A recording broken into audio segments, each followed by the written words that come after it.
and welcome to The Issues.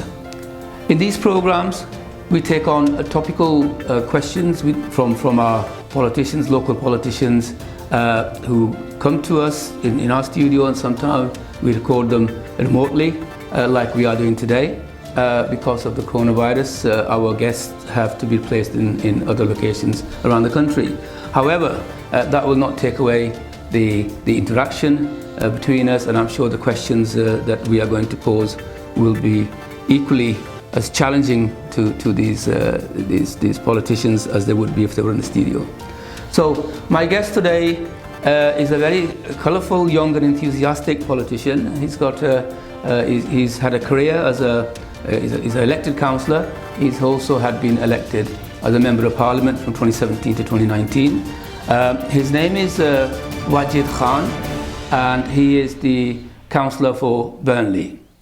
And I'd like to congratulate him because he's also been elected as the mayor, and his lady wife Anam as the mayoress for 2020 and 2021. And we congratulate him wholeheartedly. We shall be asking him questions on his mayorship shortly as well.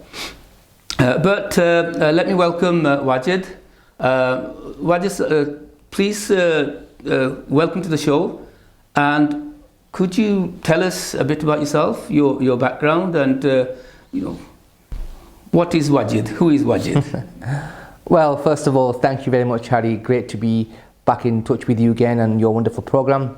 I'm delighted to be here and talking about the very important political issues you mentioned in your introduction. Myself, delighted to be the mayor of Burnley. It's quite surreal because it's a historic in the sense that I'm the youngest ever mayor that Burnley has ever had, and I was sworn in a historic online ceremony, oath-taking ceremony. So before this, as you mentioned, I was serving as a member of European Parliament. Myself, a law graduate, masters in European law. That was the route to the European Parliament. Also worked for many years as a university academic with my area of expertise or research is anthropology and community leadership. So academic from professional background, politician obviously developing over the years, first elected in 2007 as a young councillor, then re-elected 2011. 2015 I was elected unopposed, and my last election was 2019. Well, alhamdulillah, I gained just short of 91% of the vote. So, and that's obviously how you became the mayor as the longest serving councillor in Burnley. So here I am, delighted and honoured to be here and to be serving as the mayor of Burnley. MashaAllah, MashaAllah. Bahut Mubarak, very wholehearted, deserved for such a honoured career that you've had as a councillor. A lot of people don't know what the duties of a mayor are. Just briefly let our viewers know what, as a mayor, as a mayoress, what are your duties, and what's your schedules like? Yeah, it's a very big duty. So basically, as the mayor and mayoress, we are the representatives of the Queen, what we call the first citizens of the borough. So our job is to make sure, first of all, to chair the council's operating procedures, the meetings where council makes important decisions for the borough. Also, you see, mayors normally have around about, on average in Burnley, we had about 250 engagements. That's different now because of coronavirus. So a lot of our meetings are online, lots of meetings with care homes, schools. Recently I met with the Chief of Police in Burnley, wonderful man, talking about the new laws coming in on Corona. So it's a huge, one really important aspect, Harry, is this. Mayors also always have charities which they fundraise across the year, and the mayoress chairs the committee, her own committee, where there's about 40 people there on the committee, and we fundraise for different charities and community groups across the borough. I note that you've picked the homeless charity Shelter as your chosen charity for this, for your period as a mayor. What made you choose Shelter above other charities? There's lots of many charities that are deserving. What made you choose Shelter as your chosen charity? Are you persuaded by other people around you, or is that your own personal choice? Yeah, well, if you look at homelessness and winter weather, I've always personally noticed, the issues of homelessness can happen to anybody. Don't be thinking it's just involved with a particular characteristic of a person. No, I've known doctors, I've known lawyers that become homeless, due to difficult, challenging circumstances, and it's an area where I've, personally took a initiative, and I want to make sure we raise money for homeless people. That's why I'll be doing a sleep out on the Burnley Football Club, where I'll be staying out all night raising money for this charity. But as well as that, Harry, I'm also raising money for community groups in the borough as well as homelessness. It's not my only focus. Okay, good. Well, good. It's good to hear. And as a veteran myself, and I have to throw this one in actually. So, as a veteran myself, a lot of our veterans end up as homeless as well, and there's very little support out there for veterans, because we have different kind of issues rather than social, domestic. We have psychological issues as well. Not that I'm saying I've got them, but I may have. No, I understand. I understand the challenges. But, so do you have any special special dispensation for veterans in your area? And do you know if there are veterans in your area that you're aware of? Well, last week I made a call to a 95-year-old veteran, thanking him for his service to the country. It was his birthday, so I gave him a little surprise phone call. And I understand the challenges that veterans face, especially around mental health issues, and I wholeheartedly agree that the support packages for veterans is nowhere near enough. And so you're right, a lot of homeless people I speak to, I'm quite a few anecdotes now, where people have served in the armed forces, they've saved for this country, and it's not fair for them to see them struggle on the streets without any support. And it's really important. You make a very valid point. Well, something is right in front of me, and I must ask you, and I must challenge you on this one as well, because it seems to me that what I read here is that your wife Anam will act as the mayoress, and your brother Zahid as the consort. Now, does that, in the eyes of lots of people, they will see this as cronyism? Do you see that as this? Why have you opted to have your brother Zahid as a consort? It's perfectly normal for a mayor to have family representatives as consorts, and remember, the role of a consort is wherever the mayoress cannot make it, they take place then. So when the mayoress is busy doing other stuff, other meetings, the consort comes in, he or she can come in. I chose my brother Zahid because he has to be somebody connected to you as an individual, and many people in the local communities know, across Lancashire in particular, Zahid has been a formidable, momentous, towering figure in politics, so he understands the role immensely, and understands the duty required. So it's just perfectly normal. It's not something that's unusual to have your brother or a daughter or child or son as your consort. It has to be somebody you are comfortable working with and you can trust with during the whole period of the year. Well, this is kind of a good explanation, and I hope a lot of people accept that. But as long as you accept it, Harry, I'm happy with that. Well, it's not me to accept. I'm only a messenger. I don't want people to shoot the messenger either. So. Well, thank you for that, and I said wholehearted congratulations on your mayorship. And moving on to the other issues that affect a lot of us, whether it's locally, nationally, or internationally, and we're going to try and touch on all of them and trying to cover as many as we can. And some of them could be controversial, and some could be challenging. One of the questions I'd like to ask you, which is concerning our community in particular, and you've obviously now served in the council chambers for a number of years. What do you think our weaknesses are as a community, and what are our strengths, do you think? Well, that's a very good question, and I came into politics. Look at the backdrop to my entry in politics. I came in because of BNP was representing in my town. And I'd say this with a heavy heart. The elderly community, as in people we call uncles and people who've been there for many years, they did a great job in the early 60s, 70s. However, in tackling BNP or scrutinising and challenging them, I don't think they really did as much as they could do, and I think whatever they did, I appreciate that. But that's why I came into politics, to be able to stand in the chamber and really challenge the BNP's ignorance. And alhamdulillah, for me, it was fantastic to see BNP defeated out of the Burnley chamber. There's no longer a representation of BNP there. So for me, we've got to get past this passport testations and in references.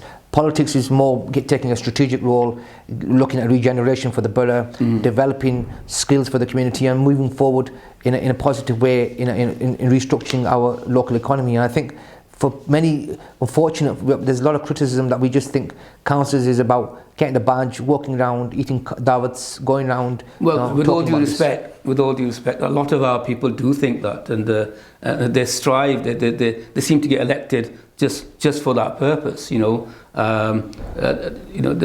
not a joke. A lot of people just want dawats, and I know that certain mayors have gone to Pakistan and had false chains made just so they can represent themselves mayors when they're away from duty as well. So these are kind of things that people do, and I know that you're an honourable person and you're a very educated person. On your mayorship, you also said that we will bring innovation, creativity, and modernism into Burnley. What kind of a legacy will you leave behind your year in a mayor? How would people measure the innovation and the creativity and the modernism? What is modernism for the people of Burnley as far as you're concerned? Look, when I was the executive member for resources, I brought in a new policy that we get rid of paperwork, have iPads, and people looked at me thinking, this guy's off his head, what's wrong with him? And to this day, people have embraced technology. We've got to get used to the changing times. Let's look at the current situation. As the mayor, when you talk about innovation, creativity and modernism, we're having a lot of meetings online. We are having council meetings online, which I'm chairing them meetings successfully at the moment. Overall, what I'm trying to do, leave a legacy-wise, I've launched huge initiatives. For example, the first initiative I've launched is a Mayor's Medal for those people, citizens that have worked tirelessly, selflessly, during coronavirus and before coronavirus. They're real heroes of our communities, and that's been announced, and we've announced the first tranche of winners. Secondly, I'm going to plant 1,000 trees. So each young child that starts primary school will have their own tree planted as a legacy to make sure we are fit and working along with the environmental transition. Thirdly, I'm launching my leadership program, which is about equipping me, passing on my skills as directing many leadership conferences around the world for young people, peer leadership. So we invite all the children from different faiths, different backgrounds, different areas to take part in a leadership skills where they meet the MP for the borough. They'll go and hopefully do a visit to the House of Commons. They'll also have the Speaker of the Parliament address them. We'll have chief executives of big business, trying to give them young people aspiration. And we're using new techniques, obviously, to engage the residents of Burnley and Paddyman. And that's why we talk about being progressive. We're not going to do the traditional middle, just sit there, cut ribbons and just attend new openings. And I think that's about diversifying the role and being different. Well, it's good. It's excellent to see a progressive mayor in position for a change, and I do keep on congratulating you on that. One of the issues that affect a lot of our elderly, and especially our khwateen, our ladies of elderly age, is mental issues. They seem to sort of harbour these, and they are kept within four walls, these issues, and they manifest themselves in lots of bamariyan, in lots of illnesses. You as a mayor and even as an active councillor, how are you trying to engage our local community, especially getting to the people that really need the help, the mental help that is required? You need to get these people out of the house to be able to give them support. And is there something that you as a mayor can do to get help to where it's needed, especially within our communities? Yeah, I mean, you touch on very pertinent issues around our, mashallah, wonderful women in our communities. Look, when I first started off in 2007, somebody asked me what would be your legacy, and I said to make sure we have a female councillors of Asian or a BME or Muslim background representing our constituents. People said, well, that's not right, we're not going to have that, our community is too backwards. Alhamdulillah, we have many female councillors in my hometowners, and one of them councillors is my ex-student, a student I taught at the university on a degree program. So there's a lot of problems within the BAME women in terms of the issues, and they're not always comfortable speaking to me, being a male councillor. So we've got a lot of strong female councillors. The mayoress herself is taking a really strong initiative working with community groups. So she spends time with an organisation called Access Alpha. I was proud to take, for the first time for many women, a visit to Parliament. I introduced them to the House of Commons, met the MPs from different parties, and for them women, some of them women were the first time out of Burnley. And for me that was really heartbreaking, and we've got to show and do our bit. I've written articles in relation to empowering South Asian females through education, higher education, and that can be easily accessed online. Well, thank you very much for those succinct answers, Wajid, and we're going to take a short break and be right back.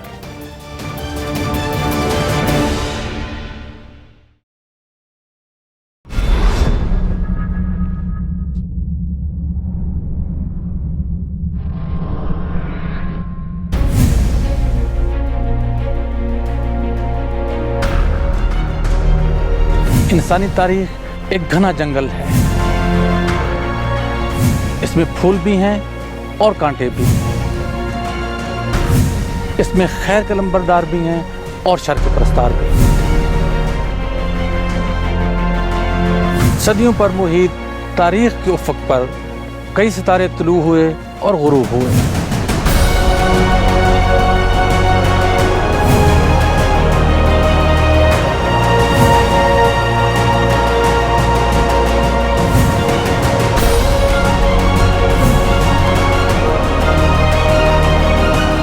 हमारे साथ चलिए वक्त के उन बेनाम जजीरों पर उन नामवर लोगों से मिलने जो माजी की धुंध में कहीं खो गए हैं।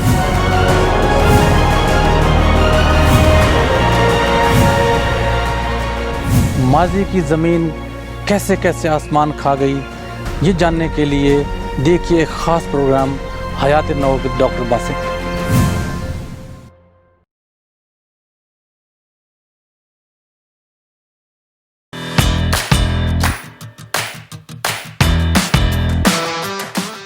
Welcome to the Marcus Azzaro Show, a brand new chat show. Yes, we have so much entertainment for you guys, live music and exclusive interviews with all of your favourite people.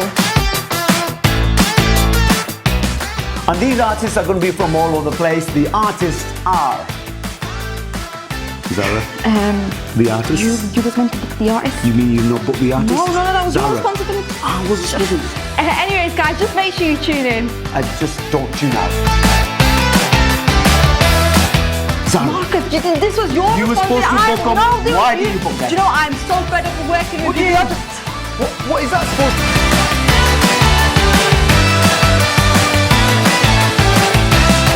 just make sure you tune in. Marcus!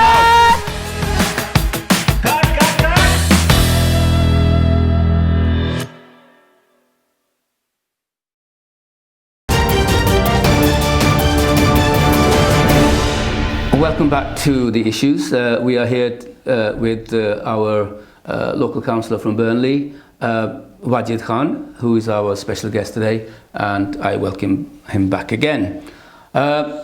Carrying on with we've touched on some of the local issues relating to Burnley and your duties as a mayor and as a councillor. Let me now sort of elevate ourselves a little bit to the national issues, and in particular I want to let's just start right at the top, you as a Labour member, and I want to start with your Labour leader. What do you think of Sir Keir Starmer? I think he's a very impressive leader. I supported him for the leadership. I think he's got a dynamic set of skills, and he's doing a very good job at the moment, and I think he's going to be a fantastic Prime Minister once the Labour Party wins power and we're winning government. Well, once is a long way away. I probably I probably think that it's a long way, probably 20 years for Labour to be back in power. But you can. I disagree with that. You can obviously hope and pray for things, and someday there might be answers. You wholeheartedly support your leader. Keir Starmer is is very supportive of Kashmir. He's openly supportive of Kashmir. He's very dismissive of the human rights violations that are taking place in the occupied Kashmir region by the Indian forces. Why are you not speaking against what he stands for there? Look, Keir Starmer was a human rights lawyer. He was a DPP. Human rights is very important to him and many people in the Labour Party. We are trying to adopt a human rights-based foreign policy. You said he supports Kashmir in the sense that he wants to see Kashmiris given the opportunity to live life like just Kashmiris here in the UK are. For me, he absolutely supports human rights. You've said that he was a human rights lawyer. There's a difference. A lawyer works for their money. I will defend you for anything you want me to. If I defend you on human rights, I'll do a bit of research and I'll defend you on human rights because you're paying me for it. That does not mean that I can fight with my own whole heart, from the bottom of my heart, for what is actually taking place, which is human rights violations taking place on a colossal scale, day in, day out, as you well know, because you visited Pakistan yourself and you've seen things, with your job as a member of Parliament and working in the human rights committees there, that working for a living and working as a human rights lawyer is very different to working to having your views as a human rights champion. And I don't think he's a human rights champion. You say that he's working for human rights. Give me some proof as to what he's doing, where he's doing it, so that we can always say we can support you on that. Look, you can be a commercial lawyer, you can be a competition lawyer, you can be a human rights lawyer. Look, I chose not to become a barrister and I went to become an academic. Many of my friends are barristers are earning twice as much money as me, but I wanted to choose that earlier because I was passionate about it.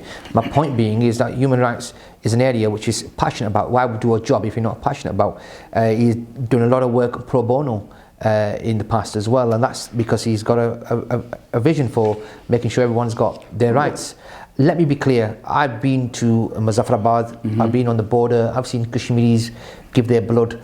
On Kashmir, we are evolving our policy to make sure that hopefully we move towards self-determination for the Kashmiri people. Secondly, human rights abuses must end. I talk to you clearly as one of the founders of a Labour Friends of Kashmir, which is a national organisation which we are having strong conversations with the leadership office. Well, there you are. I've got a question here on your, especially on your Labour Friends of Kashmir. You formed this Labour Friends of Kashmir. In 1995, Labour also issued a statement on Kashmir as well. In your last conference, in a Labour conference, you passed a unanimous motion on Kashmir as well. Yet you are completely detached from what the Labour Party is, or the grassroots Labour Party would like to do on Kashmir, and your leadership. How are you going to bring them together again?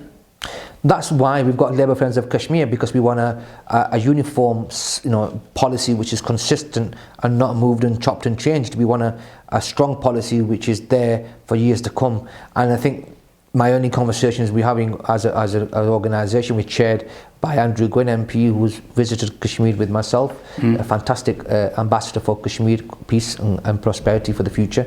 We're having them conversations. In the past, whatever's happened, people have been following the policies, conference motions lightly or loosely, or if they've been really looking at that seriously, there's been lots of chops and changes. But that is why we have Labour Friends of Kashmir but you're not gonna, for the first time to have a sensible, sustainable policy in Kashmir. But you will not move your conversations any further until you have the leadership on board. As long as the your leader thinks the same as the Tory party, there is a two-state solution. It is something between India and Pakistan. I disagree with that, Harry. And until you can change his mindset, there's no way that you're going to achieve anything with Labour Friends of Kashmir. I'd like to see it. I'd love to see it. Well, he wrote a letter, and I think he'll be the first to admit that it came across wrong. He wrote a letter basically saying that the India and Pakistan, it's a bilateral issue.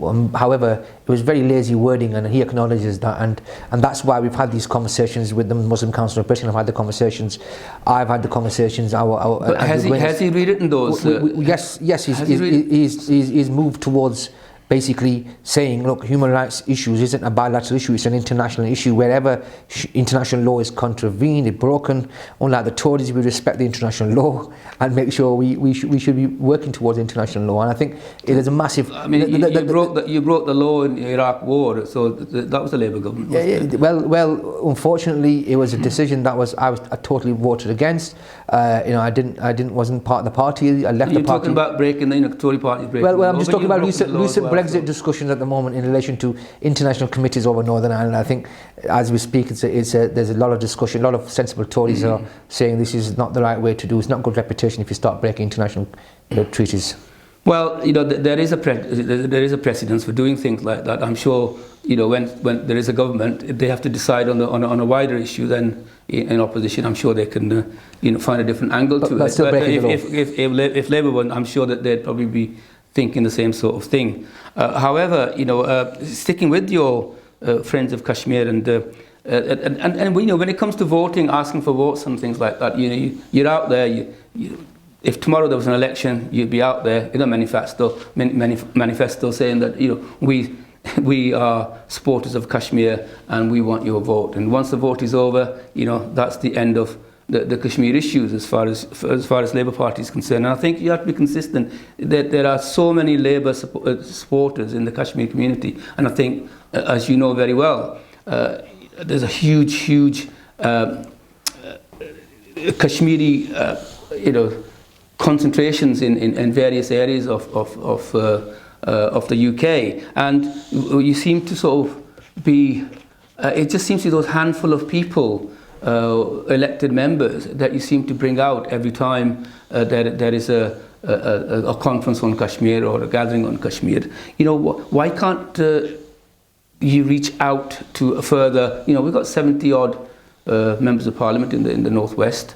Yet 76. Well, I said 70 odd. So my apologies for not having the exact number there. But however, why can't other people being members that engaged from wider communities, let them educate on the issues rather than just sticking to a handful of Azzaro Khan or this one or two MPs that come to every meeting down here. And that's why the word is not getting out, do you think? How can you engage the wider elected memberships from the Northwest and from Yorkshire even, bring them across the border, because I'm sure they'll come over as well. How can you move things forward in your position or in your capacity to bring these people together, to bring awareness of Kashmir, because this issue is so huge. And I've got a lot of questions on Kashmir for you, which I'll be tackling over and over, because this program will probably be dedicated to Kashmir, but because it is so important. And as you know, I think you've known me for the last few years, and I work on the Kashmir issue myself with the Jammu Kashmir Self-Determination Movement. But how do we engage? Is there something that you can bring out a magic stick which can engage these people for Kashmir? Look, one important point is that's why Labour Friends of Kashmir is there, because, look, I'm not Kashmiri background, but I've done a hell of a lot of work on Kashmir and I continue to do so. Since I left the European Parliament, I wanted to continue doing something on Kashmir because it's very close to my heart. The point is, you don't have to be Kashmiri to care about the Kashmir cause, you just have to be a human being, because this is about humanity. What the Palestinian issue has done very well is internationalise the issue. What we as a Kashmir activist haven't done is been able to internationalise the issue. Look, when I was speaking to French, German and Italian MEPs, they didn't know what Kashmir was, and this was educating people.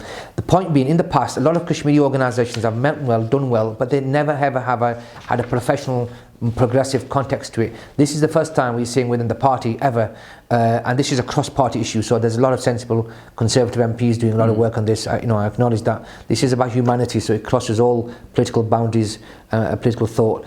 For me, it's about making sure that we run something that's professional and that actually resonates, not just having photo sessions or having khana dawats, and then they can eat the khana and go home and they forget about it. For me, it's about having direct, measurable outcomes to ensure that we can reach all parts of the country. So we have representatives on our Labour Kashmir executive, wonderfully chaired by Andrew Gwynn MP, from Scotland, from Eastern England, from Oxford, from Birmingham, West Midlands, all Bradford, Yorkshire, all the way to Manchester. And they're not all Kashmiri, people from all backgrounds, all non-Kashmiris, people who are MPs, not MPs, and people are trade unionists, and people are just genuine people that care about peace and prosperity. And that's why we have to make sure over the next few years is making sure Kashmir is on the very strong, highlighted across the whole country, and we're doing this within our party in particular through Labour Friends of Kashmir.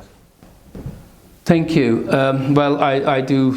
I look forward to the engagement with Labour Friends of Kashmir as well, and I must thank you, Harry, because I've worked with you and I know your heart is absolutely at the right place, and you've tried, through different ways, always continues to knocking them doors for Kashmir. Thank you very much indeed, and keeping that banner going, and I think you've done a tremendous amount of work in the European Parliament as well, because you obviously was on the Human Rights Committee in the European Parliament, along with Azzaro Khan and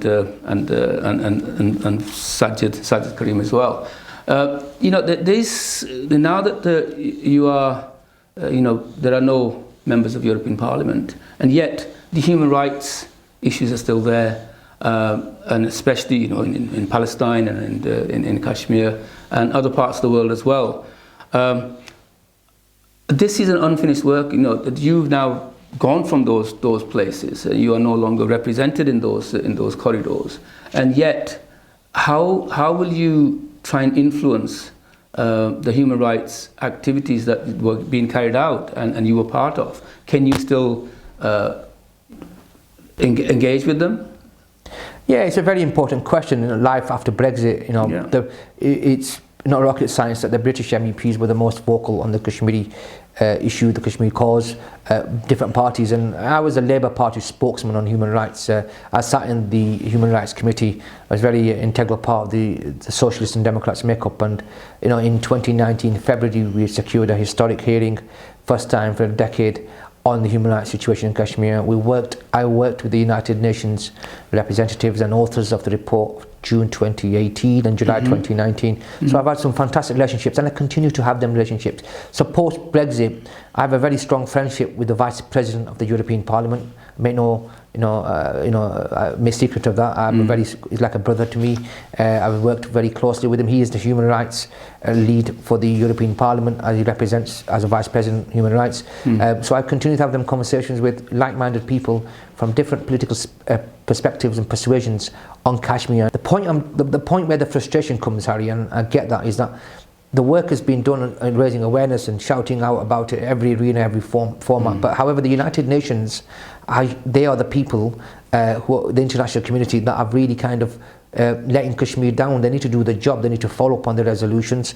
I must admit, I must kind of separate the Human Rights Council in Geneva. Fantastic. I have a working relationship with them even to this day. But the permanent members of General Assembly have really failed the community, and that's why people like yourselves, the frustration, I hear that they need to do the job. And last point I'll say is, our government, our country has a unfortunate historic negative role when it came to partition. We've got to do our job and make sure that human rights suffering ends. But when when you get into positions of power, such as you was and the members of the European Parliament, that gives you a kind of a hammer, maybe a small hammer, to be able to get to the place where it needs to be, nailed. And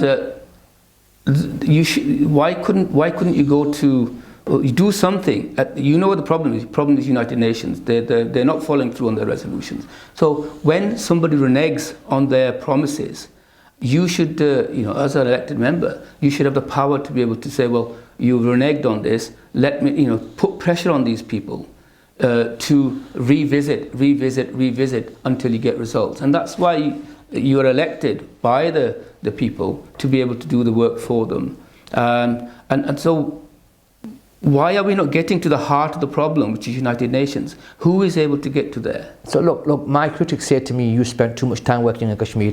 In the few years I was there in the European Parliament, I knocked down every door I could. I actually, I was suffering from fatigue by the end of it. And, I travelled across different countries. I used my role as a special envoy to knock on the Arab states, the OIC. I had a strong relationship with them. And I think, that's as much as I could do. I still am doing this now nationally until we form government. I have a good relationship with Keir Starmer, the leader. I've worked with him when he was coming to visit us as an MEPs as MEPs in the European Parliament. I believe that, and I'll have a strong influence. Always speaking to like-minded people who want peace, who want women stop to be raped, stop being raped, and children to not be shot at. I think that's just that's a genuine human right expectation. But with all due respect to Wajid, we can't wait. People can't always wait for when you get into government, right? There is a cross-party things as well. We've got the. What is Boris Johnson doing, Harry? What is the government doing at the moment? I don't know. Why can't you are an opposition? As an opposition, you have the power to challenge the opposition, the serving government. And we are continuing to do that. That's where, let's have a question on Kashmir. Let's have your leader stand up there and pose a question on Kashmir across the table. That's what we want to see. That's when we know that in opposition you're still working for Kashmir, and when you get into government, then we will welcome, whatever you do for us. But in the meantime, we want to see what you're doing in opposition and changing that. We'd like to. Harry, one second. When you see the debate taking place in the next few months, you'll see Debbie Abrahams was stopped from going to India. When I was an MEP, no member of Parliament went to Indian side of Kashmir. So that these are the issues, really fundamentally flawed. So as the debate unravels in Parliament over the next few months, you'll see many vocal MPs from the opposition absolutely first challenging what's happening in Kashmir, secondly challenging the government to say, what are we doing as a governing party, what is Boris Johnson, what is Dominic Raab doing, and saying in terms of stopping these human rights abuses. But when what happened with Debbie Abrahams when she turned back from the airport while trying to visit India and to see to visit the occupied region, that was a pivotal point for Labour to do something against India, say something against India. We did. Everybody said everything about the way the BJP Modi-led government has been handling accountability and being, scrutinised. And unfortunately, they do not let anybody visit in what we call Maqbooza Kashmir, and that's what's worries. What are they hiding over there? And the curtailing of human rights, the lockdown last August in 2019. We've always been vocal against this Indian government, the way they are treating people, not just in Kashmir, but people in India themselves. They want to make it into a less secular country, and the Hindutva, RSS, Nazi-inspired ideology, unfortunately, is taking prevalence within the BJP. Before we wind up, let me sort of bring you back to the current issues that are affecting everybody's lives in the UK, and that's, of course, the coronavirus. How has Burnley fared with the coronavirus, and locally yourselves? Well, I was one of the people that launched the testing centre in Burnley, and I've got to pay testament to the people of Burnley, the sacrifices they've made. We've done pretty well. We was in stricter lockdowns, which we've now been removed in terms of being back with the national situation. So I think we're doing pretty well. It's tough, it's challenging, but we've got to keep going. And I think with everybody's hard work together, we'll be able to defeat the coronavirus. What about the 6-day, six-person rule? Well, I just urge people to follow the government guidelines. Hopefully, not in the long distant future, we'll be able to get back to normal. So let's not take the law in our hands. Follow the guidelines, and let's all together make a contribution to ensure that we get back to normal as soon as possible. A very good and very important message to finish with. And thank you very much indeed, Wajid, for joining us this week. Thank you, Harry, for your welcome, and hopefully I continue to look forward to working with you on the Kashmir cause. Thank you very much indeed, and thank you to our viewers there, and we will see you next time on The Issues.